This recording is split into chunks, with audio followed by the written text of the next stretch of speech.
కరెంగా చెప్తున్నాం, మీరు ఎట్లా చెప్తారు నమ్ముతారో కానీ మా కాలంలో చదువుకుందామంటే బుక్కులు కొనుక్కొనికే పైసలు లేక నెస్స అవస్థ పడేది. ఎవరి దగ్గర నన్ను ఒక గైడ్ ఉంటే 10 మంది ఆ ఒక్క గైడ్ తోనే చదువుకునేటోళ్ళం. కానీ ఇవాళ సర్కారీ స్కూల్లో చదువుకునే పిల్లల ఇచ్చానికి మైమ్నార్ MLA NM Srinivasam Reddy sir సొంతం పైసలతో నేర్పించిన డిజిటల్ బుక్లను మీ కళ్ళ ఫ్రీగా ఇస్తుందని గ్రంథాలయ సంస్థ చైర్మన్ మల్లు నరసింహారెడ్డి, మూడా చైర్మన్ లక్ష్మణ్ యాదవ్, హస్తంపాటి జిల్లా పెద్ద లీడర్ సిరాజ్ కాదిరిలు చెప్పుకొచ్చిండ్రు. పాలమూరు టౌన్ లో ఉన్న సర్కార్ పెద్ద స్కూళ్లలో చదువుకునే పిల్లలకు ఎమ్మెల్యే ఎన్ఎన్సార్ ఇచ్చిన 2D 3D బుక్లను పంపించేసి ఇక ఇట్లా మాట్లాడిండ్రు.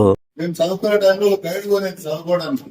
ఆ గైడ్ కొని నాన్న అవసరం గైడ్ వస్తే 10 మంది కూర్చొని చదువుకొని ఒక తెచ్చుకునేది. మీరందరూ కూడా మంచిగా పాస్ అయ్యి సార్కు గిఫ్ట్ ఇస్తారు కదా, తీసుకొస్తారా లేదా? ఆయా కార్యంలో అస్సాంపార్టీ పెద్ద పెద్ద లీడర్లు ఆనందం గౌడ్, అజ్మత్ అలీ, ఆవేజ్, గులాం జహీర్, అమ్జద్, ఖాజా పాషా, రషీద్ ఖాన్, జాజిమగ్గ నర్సింహులు, చిన్న పాపరాయుడు, లక్ష్మణ్ నాయక్, చర్లసీను, అర్షద్ అలీ, హకీం, సీఎం బాలు యాదవ్, ఇస్కోల్ సారోలు, టీచర్లే కాకుండా ఇంకా జరికంత మంది అస్సాంపార్టీ బుడ్డ లీడర్లు పాల్గొన్నారు.